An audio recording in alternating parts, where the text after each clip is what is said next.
Hello everyone. इस lecture में हम लोग बेसिस से रिलेटेड कुछ थ्योरम्स प्रूव करेंगे।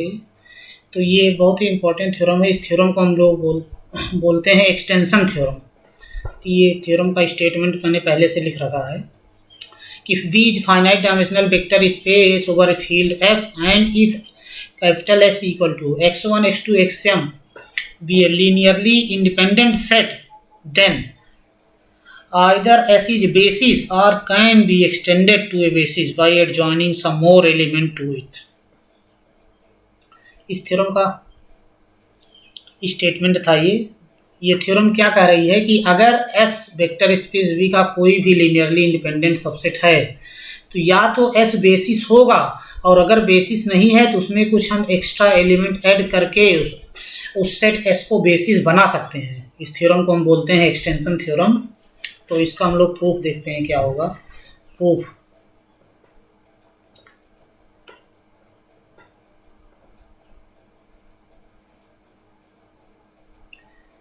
if B generated by a set S, if B generated by the set S,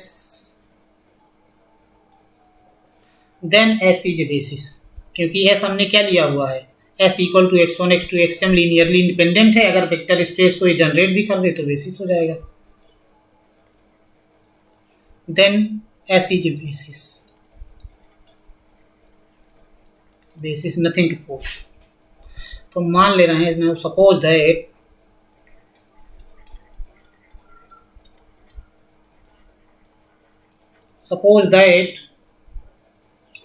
S is not a basis।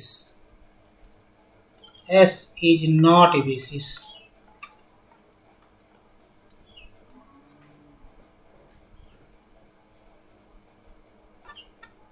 Let dimension of vector space V equal to n and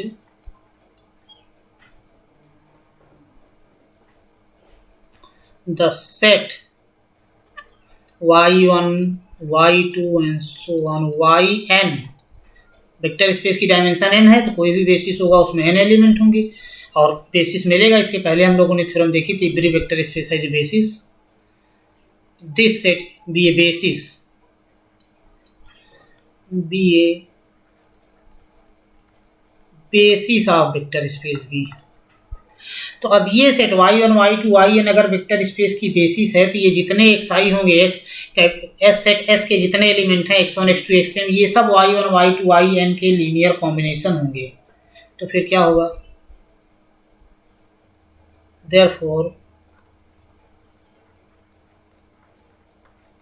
the set x1 x2 and so on xm y1 y2 and so on yn will be linearly dependent।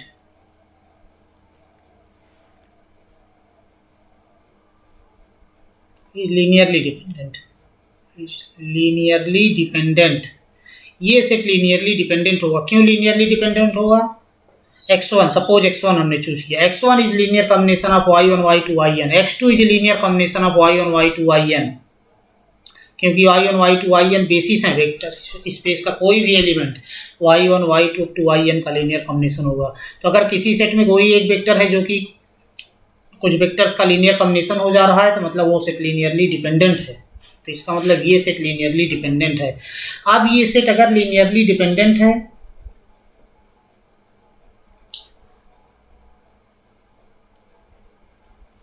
since each xi is basis of xi is a linear combination of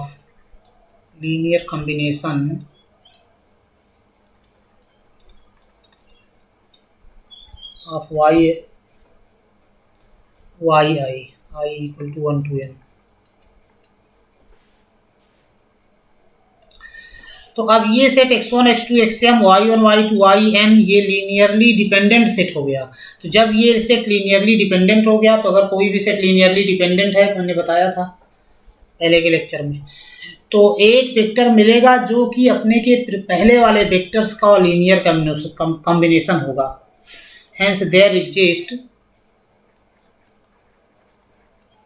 there exists some element of S,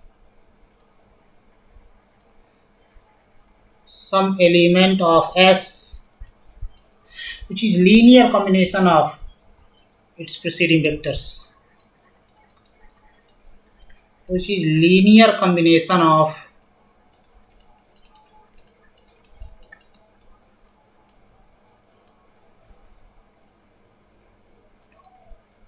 its preceding vectors.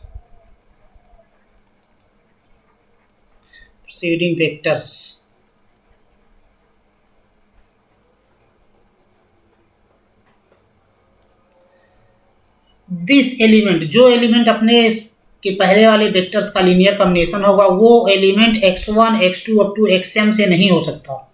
This element can not be equal to any xi.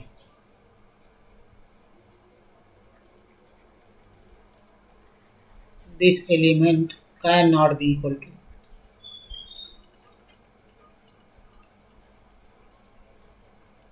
equal to any xi.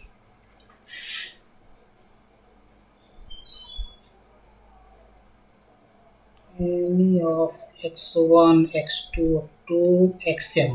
x1 x2 xm में से वो element नहीं हो सकता. ऐसा क्यों? क्योंकि अगर x1 x2 xm से सपोज xm अगर अपने के पहले वेक्टर x1 x2 xn -1 का लीनियर कॉम्बिनेशन हो जाए, तब ये जो सेट S है ये सेट लीनियरली डिपेंडेंट हो जाएगा. मतलब सेट S के अंदर एक एलिमेंट आ गया जो S के और अदर एलिमेंट का लीनियर कॉम्बिनेशन है, तो सेट S लीनियरली डिपेंडेंट हो जाएगा. Why? Since the set S equal to x1 x2 and so on xm, this set is linearly independent. ये सेट चूंकि लीनियरली इंडिपेंडेंट है इसलिए ऐसा नहीं हो सकता. क्योंकि अगर कोई भी xm अपने के पहले वाले वेक्टर का लीनियर कॉम्बिनेशन हो जाए, सपोज x3 x1 x2 का लीनियर कॉम्बिनेशन हो गया, तो फिर ये सेट लीनियरली डिपेंडेंट हो जाएगा. कंट्राडिक्शन हो जाएगा ना, क्योंकि हमने इस सेट को लीनियरली इंडिपेंडेंट लिया हुआ है. तो जब ऐसा नहीं हो सकता तो क्या होगा? इसका मतलब y1 y2 yn में से कोई एक एलिमेंट होगा जो कि अपने के पहले के सभी वेक्टर्स का लीनियर कॉम्बिनेशन होगा. Thus it must be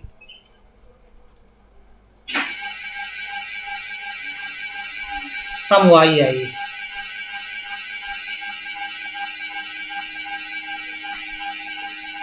some yi से, इसको yi बोल दे रहे हैं. तो अब यहाँ पे क्या हो गया कि एक वेक्टर मिल गया जो कि अपने पहले के वेक्टर का लीनियर कॉम्बिनेशन है. तो अब उस वेक्टर को हम डिलीट कर देंगे इस सेट से. डिलीटिंग yi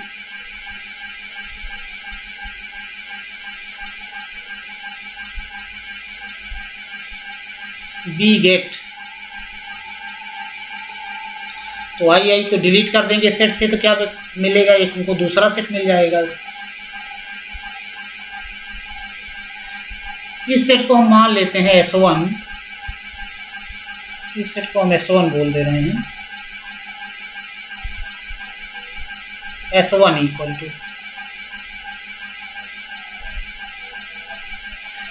तो S1 में से एक सेट हमने एक एलिमेंट yi को हमने डिलीट कर दिया. तो डिलीट करने के बाद जो सेट मिलेगा उसको हम बोल दे रहे हैं S2. इसमें क्या क्या एलिमेंट होंगे? x1 x2 and so on, xm y1 y2 and so on, yi -1 yi +1 और yi+1 के बीच में yi आएगा, उसको हमने डिलीट कर दिया है. And so on yn. और अगर कोई सेट वेक्टर स्पेस को जनरेट कर रहा है, लीनियरली डिपेंडेंट सेट है, कोई एलिमेंट है जो कि कुछ अदर एलिमेंट्स का लीनियर कॉम्बिनेशन है, तो उस एलिमेंट को डिलीट कर देने के बाद भी सेट जनरेटिंग सेट बना रहेगा. तो S1 में से हमने एक एलिमेंट yi को डिलीट किया है, और yi अपने के पहले vector x1 x2 xm y1 y2 yi -1 का लीनियर कॉम्बिनेशन था. तो yi के डिलीट होने के बाद इस सेट S1 जो सेट मिला S2 भी वेक्टर स्पेस B को जनरेट करेगा. now S2 generates clearly, set S2 generates vector space V, generates V.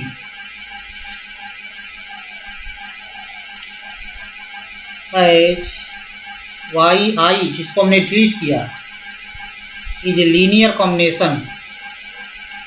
combination of x1 x2 and so on xm y1 y2 and so on yi minus 1.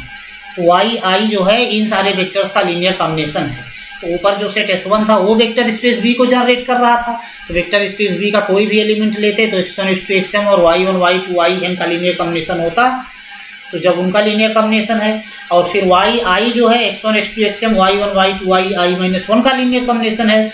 तो जब किसी element को linear combination के form में लिखेंगे तो उसमें जब yi आएगा तो yi को हम x1 x2 xm और y1 y2 yi minus 1 के लीनियर कॉम्बिनेशन में रिप्लेस कर सकते हैं. तो फिर वो वेक्टर x जो है x1 x2 xm y1 y2 yi minus 1 yi plus 1 and so on yn के लीनियर कॉम्बिनेशन में हो जाएगा. मतलब ये सेट S2 जो है ये भी वेक्टर स्पेस V को जनरेट करेगा. अगर ये सेट S2 लीनियरली इंडिपेंडेंट हो जाए तो फिर यही बेसिस है. If S2 is linearly independent, if set S2 is linearly independent, then it is basis, then it is the required basis.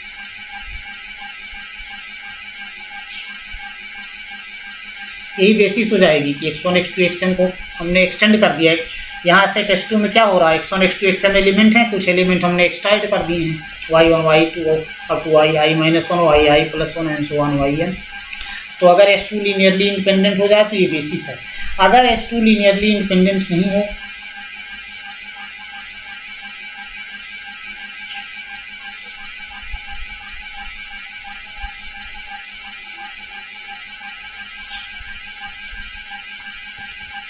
if S2 is not linearly independent, S2 is not linearly independent. तो अगर S2 linearly independent नहीं है तो फिर S2 में कोई element मिलेगा जो कि अपने प्रीसीडिंग वेक्टर्स का लीनियर कॉम्बिनेशन होगा.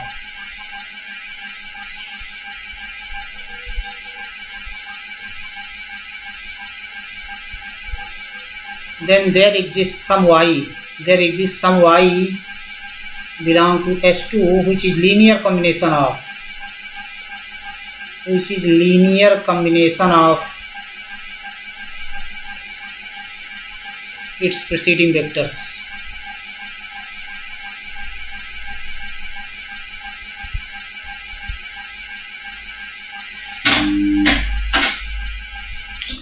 तो कोई न कोई मिलेगा और जो भी वेक्टर मिलेगा वो i1 y2 yi minus 1 yi plus 1 up to yn में से होगा जो कि अपने के पहले वेक्टर का लीनियर कॉम्बिनेशन होगा. x1 x2 xm नहीं हो सकते. फिर उस वेक्टर को हम डिलीट कर देंगे. डिलीटिंग yi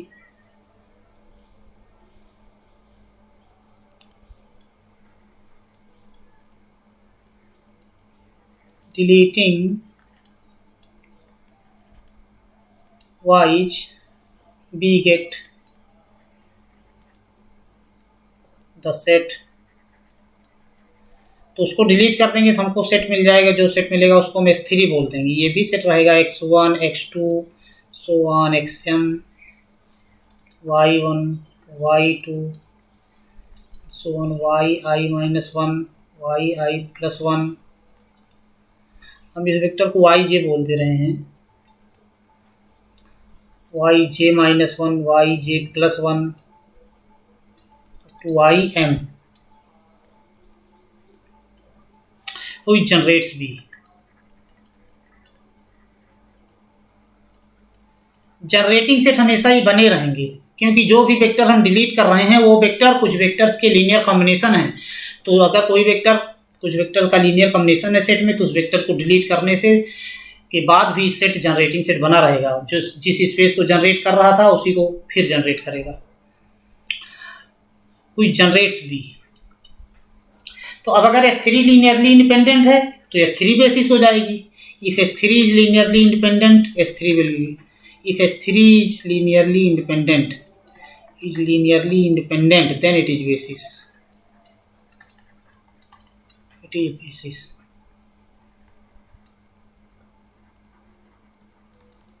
अगर S3 लीनियरली इंडिपेंडेंट हो जाए तो ये बेसिस होगी, वही बेसिस होगी जो हमको चाहिए. It is the required basis.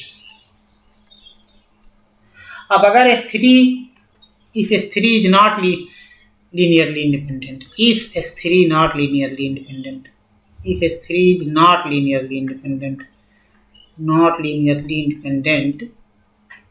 we repeat the process again and again. We repeat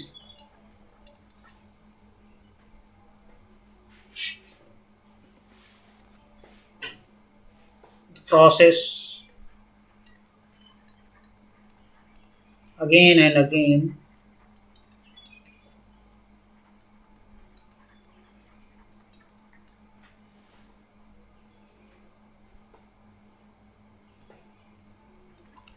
till we get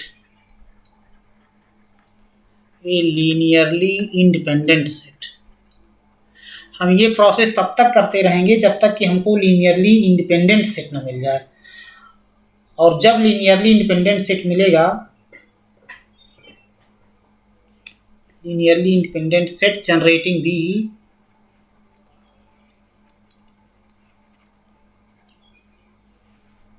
and containing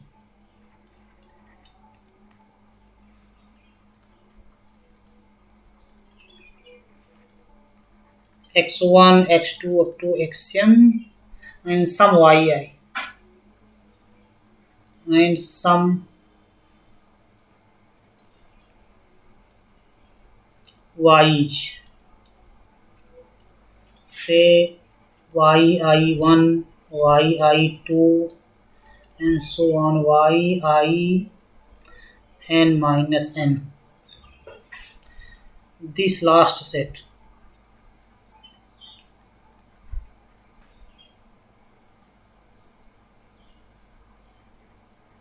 x1, x2 and so on, xm, yi1, yi2, so on, yi n minus n is the required basis.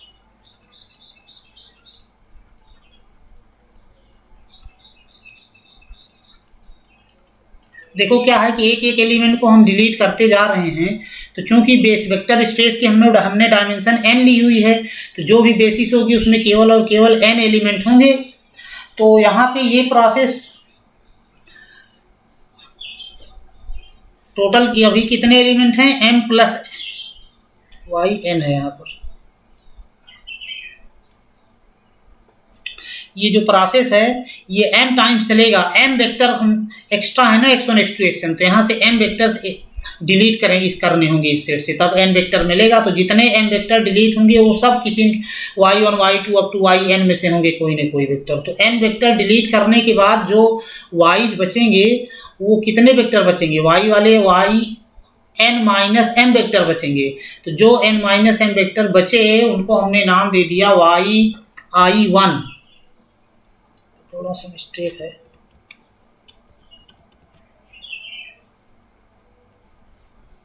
उसको हमने नाम दे दिया yi1.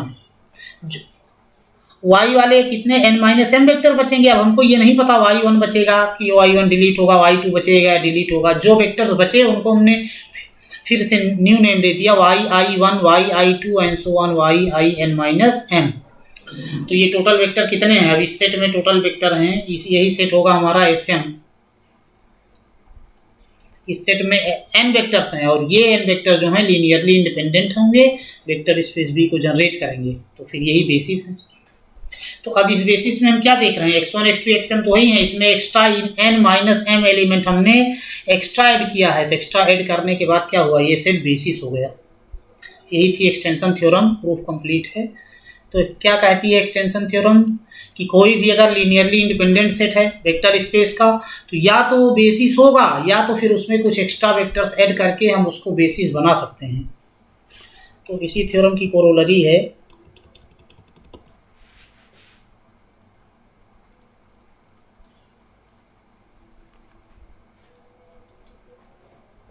if B is vector space of dimension n, if B is a vector space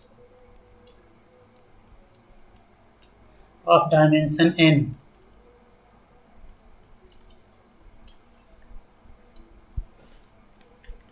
then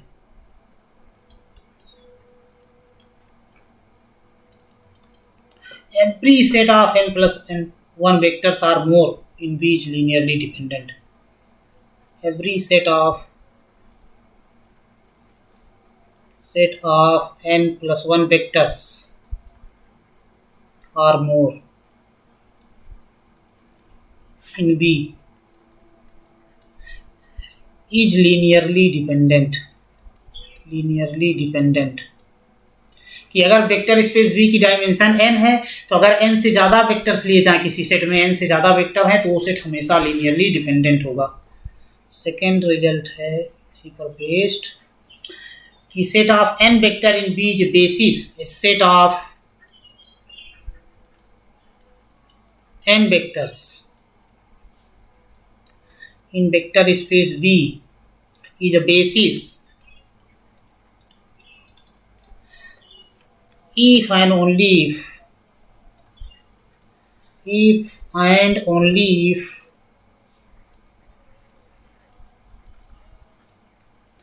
it is linearly independent. It is linearly independent, or if and only if it's or generates vector space V, or it generates vector space V. ये result क्या कह रहा है कि अगर vector space V finite dimensional vector space है, उसकी dimension n है, तो अगर n से ज़्यादा वेक्टर्स लिए जाएं तो वो वेक्टर हमेशा लीनियरली डिपेंडेंट होंगे.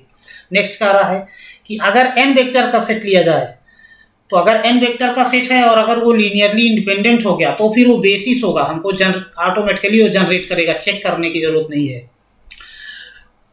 तो अगर n वेक्टर का सेट है लीनियरली इंडिपेंडेंट हो जाए तो बेसिस होगा, या फिर अगर n वेक्टर्स हैं और वेक्टर स्पेस की डायमेंशन n है, n वेक्टर्स का सेट है और वो वेक्टर स्पेस को जनरेट कर रहे हैं तब भी बेसिस होगा. तो इसका प्रूफ देखते हैं, proof one by one.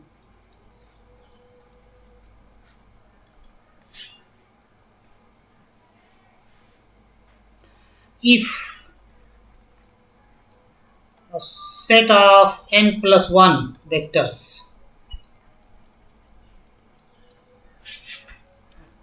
or more in V is linearly independent, अगर ये linearly independent हो जाए, linearly independent, then it can be extended to a basis by extension theorem. Then by extension theorem, जो भी हमने पहले की extension theorem, it can be extended, मतलब अगर n plus 1 वेक्टर का सेट है और वो सेट लीनियरली इंडिपेंडेंट है तो फिर उसको हम बेसिस में एक्सटेंड कर सकते हैं कुछ और वेक्टर सेट करके. देन इट कैन बी, या तो वो बेसिस होगा या तो उसमें कुछ और वेक्टर ऐड करके. By extension theorem it can be extended to basis. By extension theorem either it is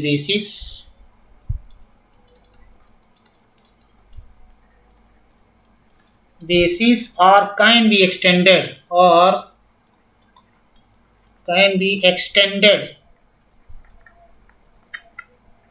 to a basis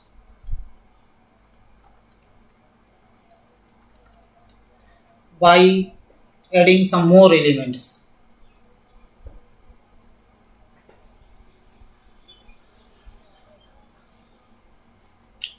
तो अब अगर n प्लस 1 सेट वेक्टर का सेट है तो या तो बेसिस है या तो उसमें कुछ और एक्स्ट्रा एलिमेंट ऐड करके उसको हम बेसिस बना सकते हैं.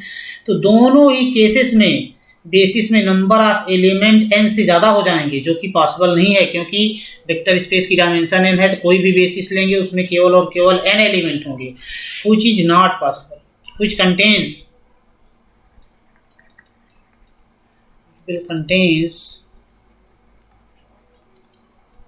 more than an element.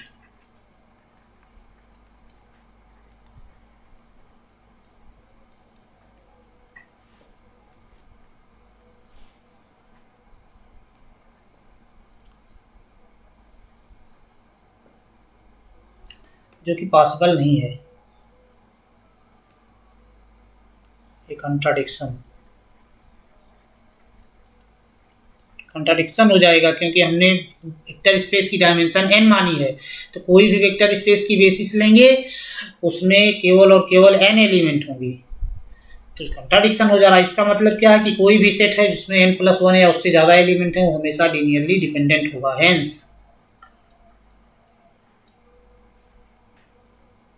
Set of hence the set is linearly dependent, set is linearly dependent। अगर सेट n+1 वेक्टर का सेट है या उससे ज़्यादा वेक्टर का सेट है तो हमेशा लीनियरली डिपेंडेंट होगा। फर्स्ट का ये प्रूफ था। Second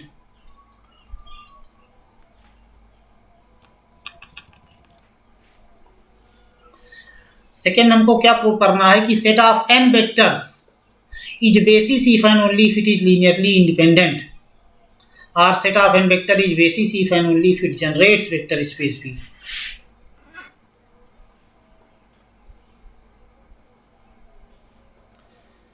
If a set of n vectors, if a set of n vectors in V, vector space V, is linearly independent,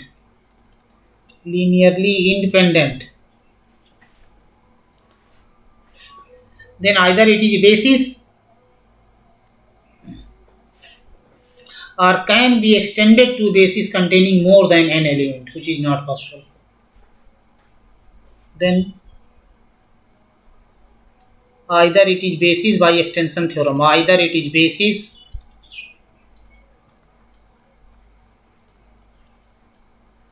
or can be extended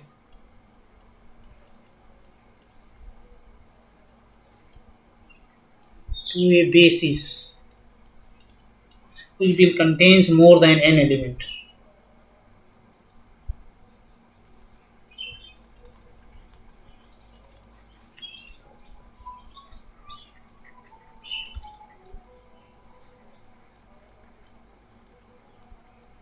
More than n element.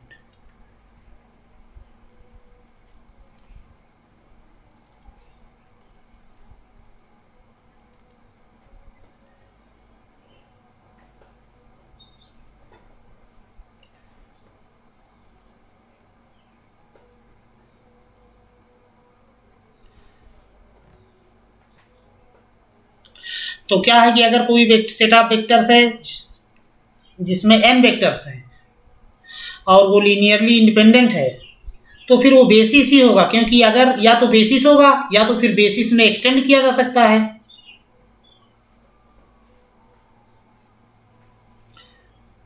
which is not possible.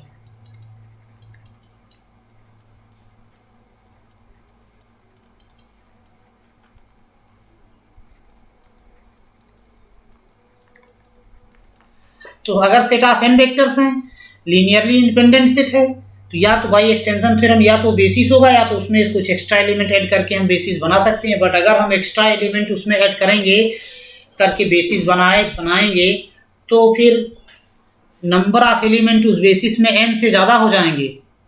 लेकिन vector space की dimension n है, तो कोई भी basis लिया जाए उसमें n ही element होंगे, तो फिर ऐसा नहीं हो सकता, उसको बेसिस में हम एक्सटेंड नहीं कर सकते। इसका मतलब कि अगर n वेक्टर का सेट है और लीनियरली इंडिपेंडेंट है तो खुद ही वो ही बेसिस होगा। Thus set of n vector is basis. Set of n linearly independent vector must be a basis.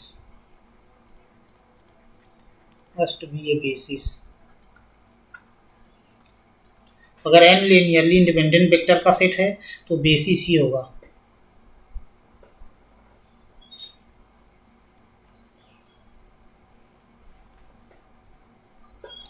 Next हम प्रूव करेंगे कि if the set of n vectors generates vector space B,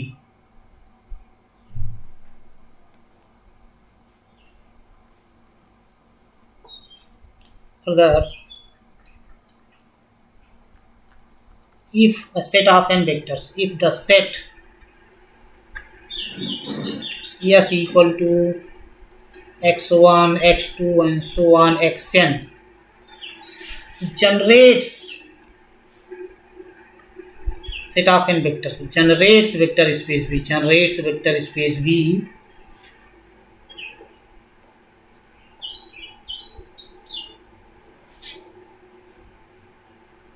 then तो अगर ये सेट vector space V को generate कर रहा है तो इस सेट का को मैक्सिमल लीनियरली इंडिपेंडेंट सबसेट जो होगा वही बेसिस होगा। Then maximal linearly independent subset B of S, subset B of S will be a basis.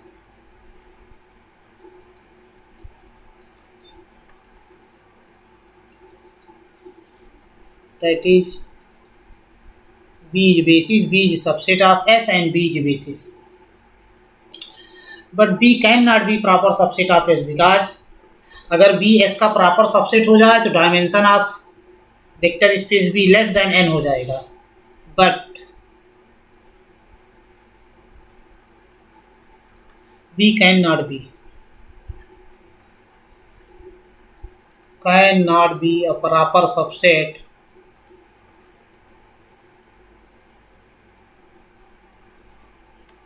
of S. Otherwise अगर बी एस का प्रॉपर सबसेट हो जाए तो number of element in B less than N हो जाएगा। Otherwise dimension of B vector space B is less than N, which is not possible, not possible. Hence B equal to S.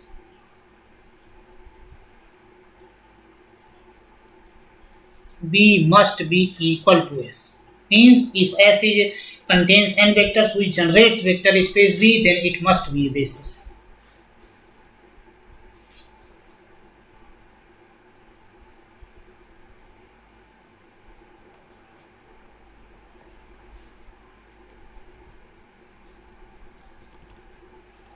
Next हम लोग एक result करेंगे। पहले कुछ example देखते हैं वेक्टर स्पेस के। Example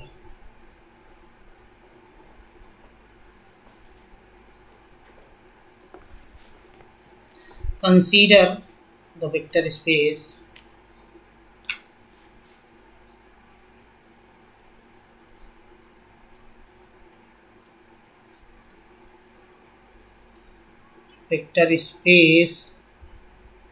M2 cross 3F, where F is a field.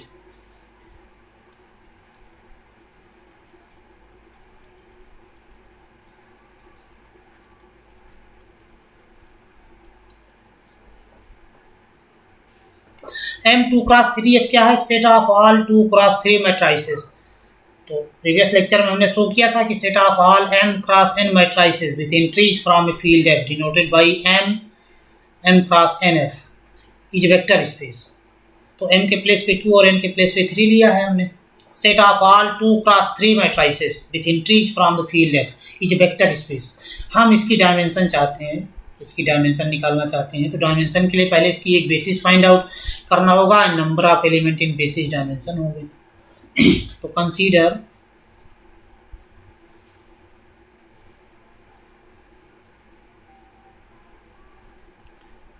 Late EIJ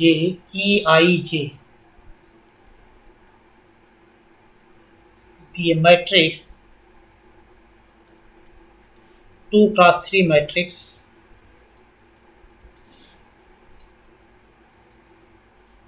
whose ith column, whose ith row and jth column entry is 1 and rest are 0 and other entries are 0. Other entries are 0.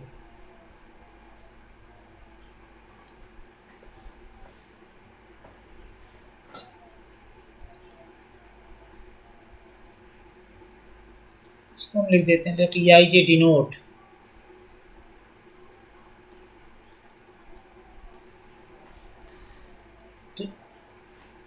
for I equal to for all I equal to 1 2 and j equal to 1 2 and 3 e.g. जैसे E11 क्या आएगा E11 is a 2 cross 3 matrix whose first row first column entry is 1 and other are rest are 0 1 0 0 0 0 0. This is E11 matrix 2 cross 3 matrix. E12 क्या आएगा first row second column entry is 1 and other are 0 0 1 0 0 0 1. E13 क्या आएगा E13 first row third column entry is 1 0 0 1 0 0 0. E21 second row first column entry is 1 0 0 0 and all entries are 0. सब 2 cross 3 matrix हैं. E22 second row second column entry 1 and rest are 0 0 0 0 0 1 0 second row second column entry. And E23 sorry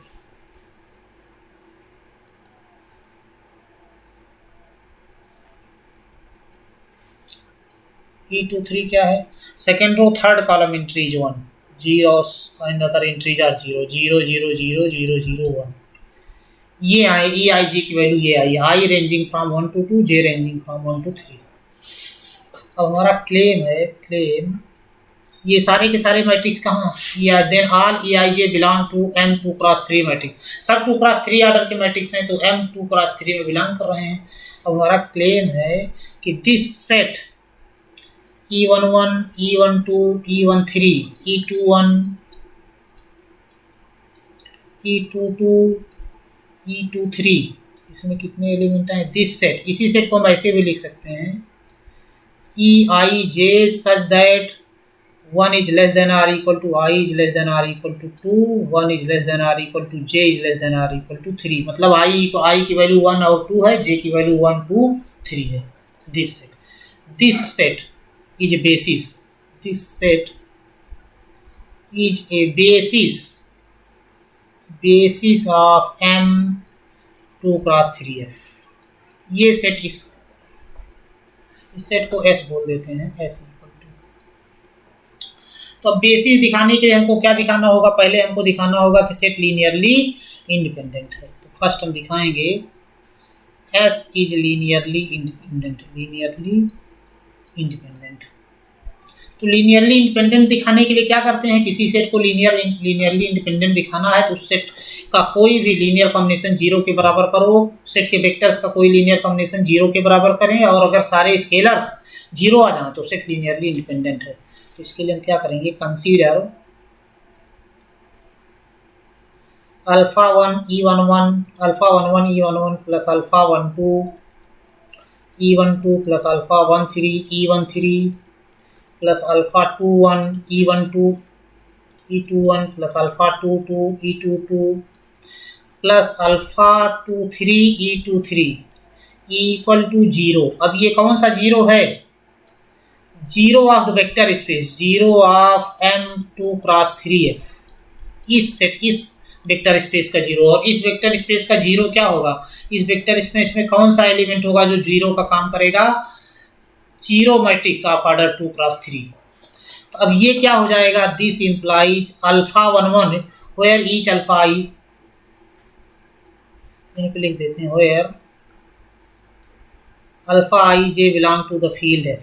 जितने alpha 11 alpha 12 ये सब जो हैं field के element हैं. तो यहाँ से क्या आ जाएगा अल्फा 11 E11 हम लिखेंगे E11 क्या है 1 0 0 0 0 0 plus alpha 12 E12 0 1 0 0 0 0 plus alpha 13 E13 0 0 1 0 0 0 plus alpha 21 E21 है 0 0 0 1 0 E21 1 0 0 plus alpha 22 E22 0 0 0 0 1 0 plus alpha 2 3 E 2 3 0 0 0 0 0 1. This is equal to 0. 0 means 0 of vector space M2 cross 3. तो इस M2 क्रॉस 3 का 0 क्या है? 2 क्रॉस 3 ऑर्डर का matrix, 0 matrix, this 0. अब यहाँ से क्या हो जाएगा? फर्स्ट वाला मैट्रिक्स क्या हो जाएगा? अल्फा 1 1 0 0 0 0 1. तो स्केलर मल्टीप्लिकेशन जो हमने मैट्रिसेस का बताया था कि सभी इंट्रीज में स्केलर से मल्टीप्लाई हो जाती है. तो पहला मैट्रिक्स हो जाएगा अल्फा 1 1 0 0 0 0 0. द सेकेंड मैट्रिक्स हो जाएगा 0 alpha 1 2 0 0 0 0 plus 0 0 alpha 1 3 0 0 0 plus 0 0 0 alpha 2 1 0 0 plus 0 0 0 0 alpha 2 2 0 plus this 0 0 0 0 0 alpha 2 3. This is equal to 0 matrix, 0 0 0 0 0 0 of order 2 cross 3. अब इन लेफ्ट हैंड साइड के मैट्रिसेस को हम ऐड करेंगे. तो मैट्रिक्स का हमने एडिशन बताया था, कैसे एडिशन हमने डिफाइन किया था. करस्पॉन्डिंग एंट्री जो ऐड हो जाएंगी, 1 1 एंट्री 1 1 एंट्री से ऐड होगी, 1 2 एंट्री 1 2 एंट्री से. तो इन लेफ्ट हैंड साइड के मैट्रिसेस को जोड़ेंगे तो हमको ये आ जाएगा. 1 1 पोजीशन पे क्या मिलेगा? Alpha 1 1 plus 0 plus 0 plus 0. तो ये आएगा alpha 1 1 alpha 1 2 alpha 1 3 alpha 2 1 alpha 2 2 alpha 2 3. Left hand side के सभी मैट्रिक्स को ऐड करेंगे तो ये आ जाएगा. और राइट साइड में कितना आ जाएगा? 0 0 0 0 0 0. तो मैट्रिक्स इक्वलिटी ऑफ मैट्रिक्स, दो सेम ऑर्डर के मैट्रिक्स का हम इक्वल बोलते हैं जब करस्पॉन्डिंग एंट्रीज सेम हो जाए. तो इसका ये दोनों मैट्रिक्स इक्वल हैं, मतलब लेफ्ट हैंड साइड का मैट्रिक्स राइट हैंड साइड की 0 मैट्रिक्स की इक्वल है. तो ये तभी पॉसिबल है. This implies alpha 1 1 equal to 0 alpha 1 2 equal to alpha 1 3 equal to alpha 2 1 equal to alpha 2 2 equal to alpha 2 3 equal to 0. मतलब सभी स्केलर से 0 आ गए. Hence the set S equal to EIJ, I equal to 1 2 J equal to 1 2 3 is linearly independent. कोई भी linear combination 0 के बराबर किया हमने तो सभी स्केलर से 0 आ गए, मतलब ये सेट लीनियरली इंडिपेंडेंट है. नेक्स्ट हम प्रूव करेंगे कि M2 cross 3 F is generated by this set S, means this set S generates M2 cross 3.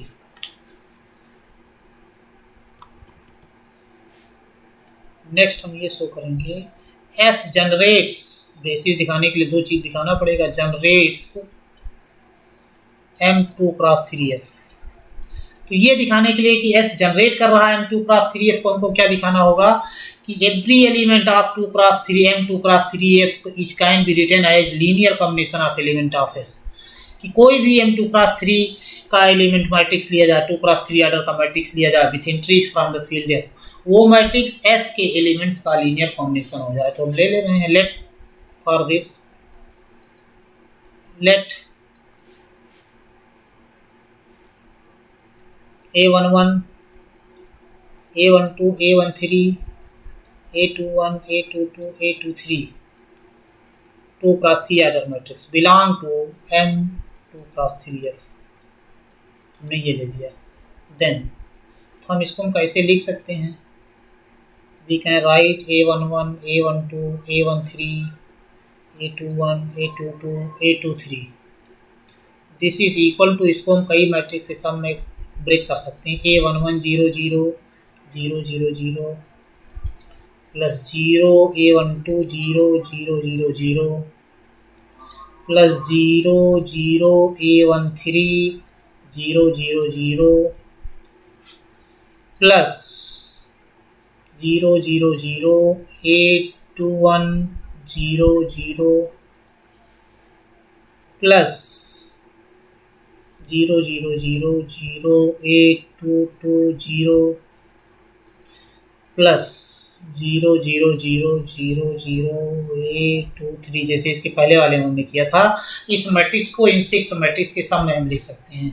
अब पहले वाले मैट्रिक्स को हम क्या लिख सकते हैं, A11 बाहर निकाल लेंगे तो ये बचेगा हमारा 1 0 0 0 0 0 प्लस A12 हम बाहर निकाल लेंगे तो क्या बचेगा 0 1 0 0 0 0 प्लस A13 हम बाहर निकालेंगे मैट्रिक्स से तो ये बचेगा using definition of scalar multiplication of matrix 0 0 1 0 0 plus A21 0 0 0 1 0 0 plus A22 0 0 0 0 1 0 plus A23 0 0 0 0 0 1 ये मैट्रिक्स आएंगे।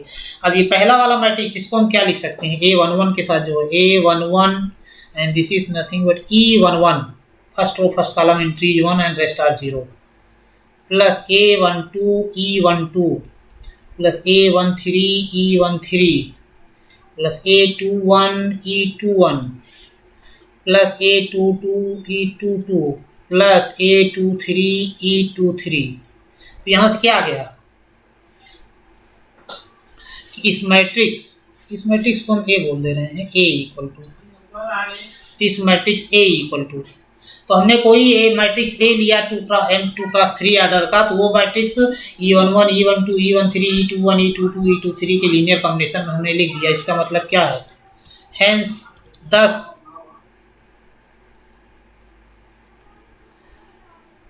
S generates M2 cross 3F is generated by set S। इसका मतलब क्या है, therefore S is a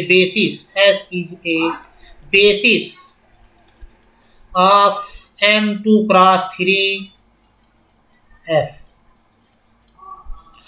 तो अब यहां से क्या आ गया कि जब S बेसिस हो गई तो अब डायमेंशन कितनी हुई, hence dimension of M2 cross 3F कितना हो गया, number of element in this set S। तो S में कितने एलिमेंट हैं, 6। इसको हम लिख सकते हैं 2 × 3। नेक्स्ट सपोज ये एक्सरसाइज है, exercise dimension of M cross NF this is equal to M cross N। यहाँ पर देखो बेसिस क्या लिए, basis is the set EIJ such that 1 is less than or equal to I is less than or equal to M, 1 is less than or equal to J is less than or equal to N। इसमें MN matrix EIJ M cross N order के define करने पड़ेंगे, यही set basis हो जाएगी। और जब ये सेट बेसिस हो जाएगी तो M क्रॉस NF की डायमेंशन कितनी है, MN डायमेंशन। Thank you.